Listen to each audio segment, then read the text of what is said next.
Hello and welcome to Camp Xbox. It's that time of year again, so it's time to gather around the campfire and talk about some scary games. We've talked a little bit about horror on the original Xbox and the 360, so let's start up a series on horror games on the Xbox Live Arcade. Today I've got 6 games for you that are horror themed, or at least have Halloween themes, which have been released digitally on the Xbox. The XBLA didn't have a ton of pure horror games, so think of this as a horror themed episode. Not necessarily all scary, but would make for great picks around Halloween. All footage was captured off of an Xbox 360, and I'd like to thank my YouTube channel members for their support. But let's go ahead and hop into this one.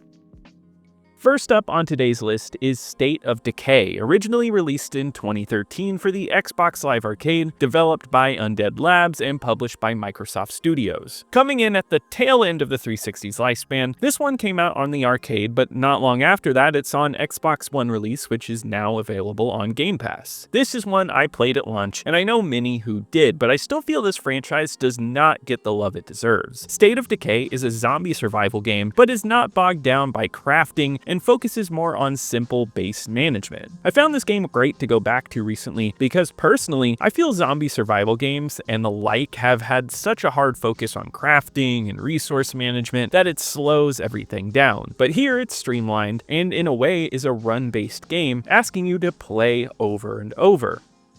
This is a third-person action game, and you have a whole crew at your base. Your goal is to find certain resources across the city to supply your base. Along the way, you find survivors to sustain your community. Doing so means that you'll have to clear out all the zombies in an area. It's not an easy game either, and your survivors will die, and they die permanently, so it's about being careful, but also making headway through the game. It can get tough on higher difficulties, but that's part of the fun, and the combat is simple. The shooting and melee combat all feel solid, and it's easy to understand. What I enjoy most about this game is its exploration elements more than anything. Exploring all of the abandoned places for resources and clearing out zombies, it has a great rhythm to it that keeps it addictive. I'm always a bit surprised that this is just an arcade game. The scope of this game is quite large, and it might not have been as big as other open world games of 2013, but it's definitely up there for a digital-only release on the Xbox 360. It was quite a bang for your buck back in the day. Unfortunately, this franchise seems to be in an odd place. They have announced a third game, but we have not seen anything for it in years. Luckily, we can easily go back to this one, and if you need some simple zombie action, this one is a solid choice. Though I wouldn't call it scary, it's definitely violent and depressing, so it makes for a solid October pick.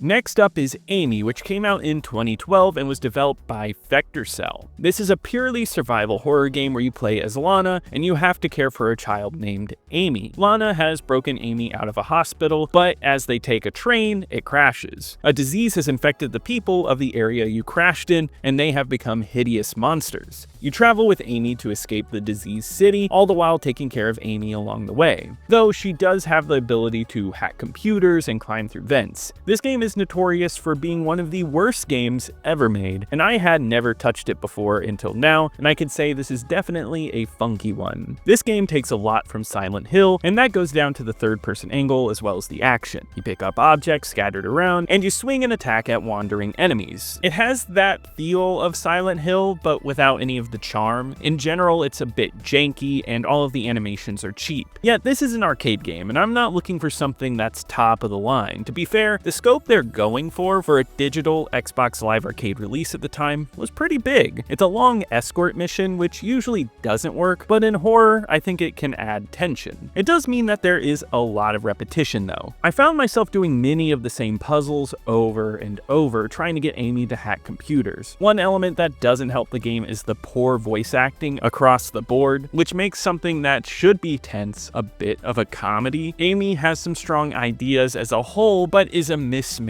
game. Elements like stealth are frustratingly bad, and overall the design and feel of the game is quite weak. It's a game that does too much wrong and it can't be ignored. I could definitely imagine getting this back in the day and not enjoying it at all, but now I think it's an interesting piece of history. I remember even at the time, I didn't even know this game existed, and all of a sudden it popped up on worst of the year lists and people making fun of it, and sometimes the best bad media pops up randomly like that. I'm interested in taking a deep dive into this one. It might even make for a good bad game night sometime. It's just sad that one of the few actual survival horror games we got on the Xbox Live Arcade is this much of a dud.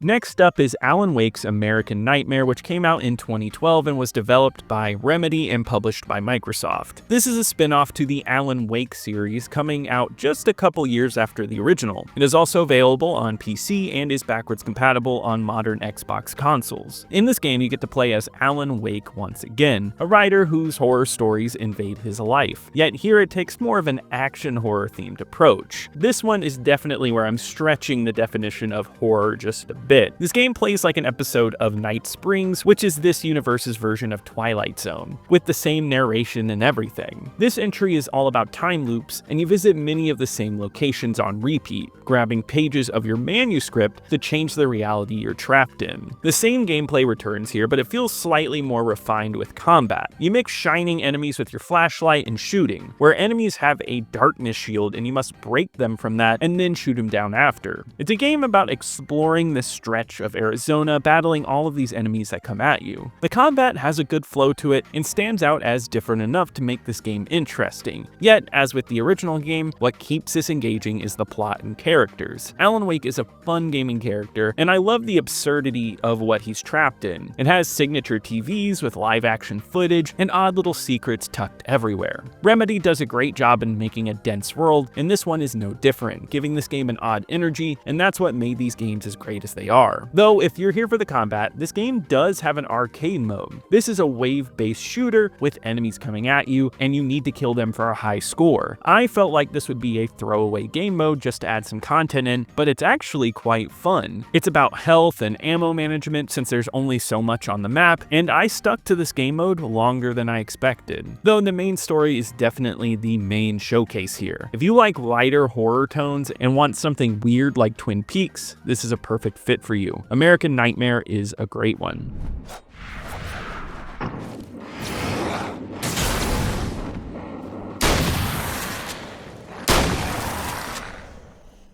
Next up is Haunted House from 2010, which was developed by Imagine Engine and published by Atari. This one also saw a PC and Wii release and is backwards compatible on modern Xbox consoles. This is a reimagining of the Atari classic Haunted House. I've seen people call that game one of the first survival horror games where you are a pair of eyes in a spooky dark house. So in a way you could call this a survival horror game since it's got ghosts and ghouls, but like most games today, it's not really scary. It's going to be more of a child-friendly horror vibe overall. This game is similar to the classic where you view everything from a top-down angle. You search various objects to get keys and move through to the end of the house, avoiding ghosts along the way that you can't directly hurt. You either have to avoid them or you lead them to a fireplace where they will die. It's a simple game to understand, but I feel that simplicity is its downfall. At first I thought this was a fine, cheap game. You avoid enemies and move between rooms and levels get larger. Yet the game is quite repetitive and the gameplay is not fun enough to sustain such a long playthrough. Just searching and avoiding over and over does not make for a fun game. Much like the original, the game is bathed in darkness, but you gather lighting supplies to light your way, though the game isn't that dark. And when you get matches, they only light the area for a few seconds. It makes using these lighting objects tedious, and you can just navigate in the dark easily. Though I do wish this game had some sort of map. Some of these levels start to become labyrinths, and with the constant backtracking back and forth needed, it's extremely easy to lose your way, and it's not really a fun game to explore at a certain point. I do think visually it has a cute vibe. It has a feeling of a kid's horror movie with a cutesy look. I always enjoy seeing non-scary ideas of horror icons, especially since I feel like people learn to love horror through holidays like Halloween or trick-or-treating as a kid, which the look and music of this game match that. Though overall, I have to say this game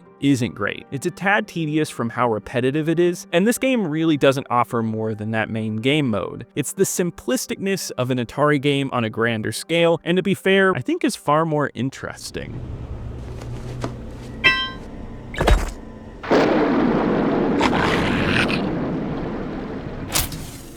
Next is Deadlight from 2012, which was developed by Tequila Works and published by Microsoft. This one is not backwards compatible, but has gotten a PC release as well as a director's cut release, which is playable on newer consoles. This is one that I played back when it was new, and I liked it enough to get every achievement in this one, and I really enjoyed it. It's a mix of a 2.5D game, which were popular in the indie space at this time, as well as zombie games, which in the early 2010s was insanely popular. You could not get away from zombie games. Yet Deadlight does enough to make it stand out and is a well put together game overall. You play as Randall Wayne in post-apocalyptic Seattle, and you're on the hunt for your family. You trek across many dangerous areas, completing platforming challenges and puzzles. There is combat in this game where you mostly use melee and some guns, but this game is more about the platforming puzzle aspect, asking you to run away more often than not. You will die a lot in this game, and it's not necessarily due to the zombies. I always like this style of puzzle platformer, going for something more cinematic and slow. Elements of the level change and the controls feel solid.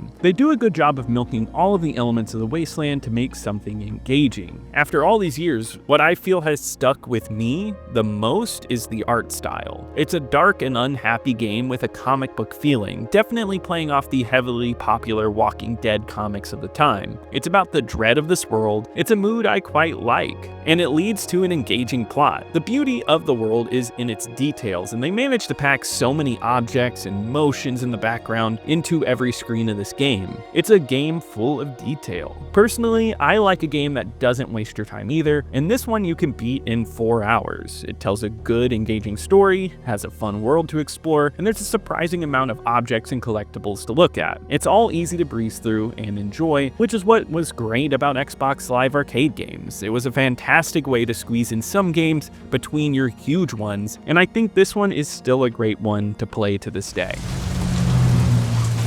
No time to waste.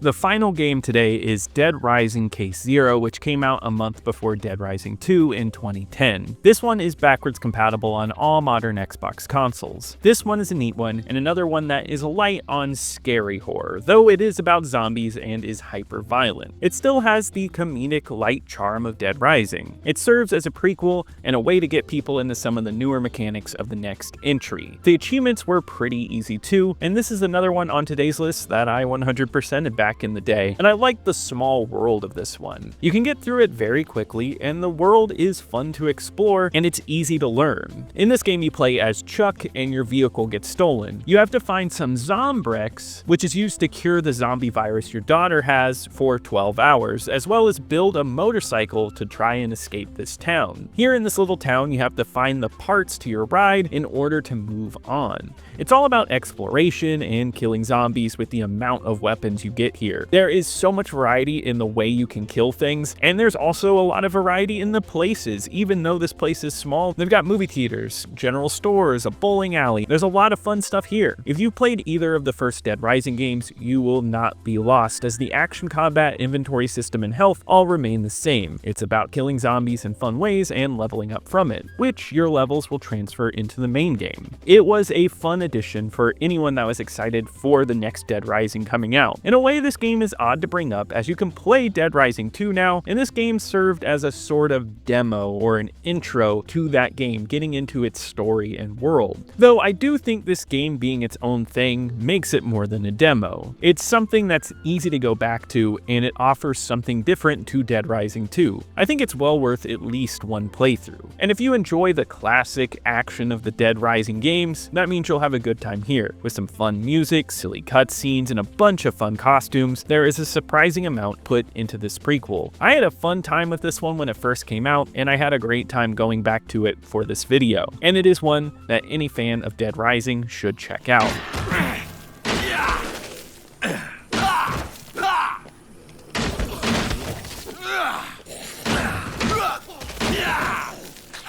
Let me know in the comments what your favorite horror Xbox Live Arcade game is. I would love to put it in the next video since I do plan on making this a series. Leave a like if you enjoyed the video, subscribe to keep up with more retro Xbox content, and check out my second channel, Camp Extras, for more non-Xbox gaming content. And I want to give a huge shout out to my YouTube channel members. Thank you so much for your support. You really help out the channel, and I'll see you here next time at Camp Xbox.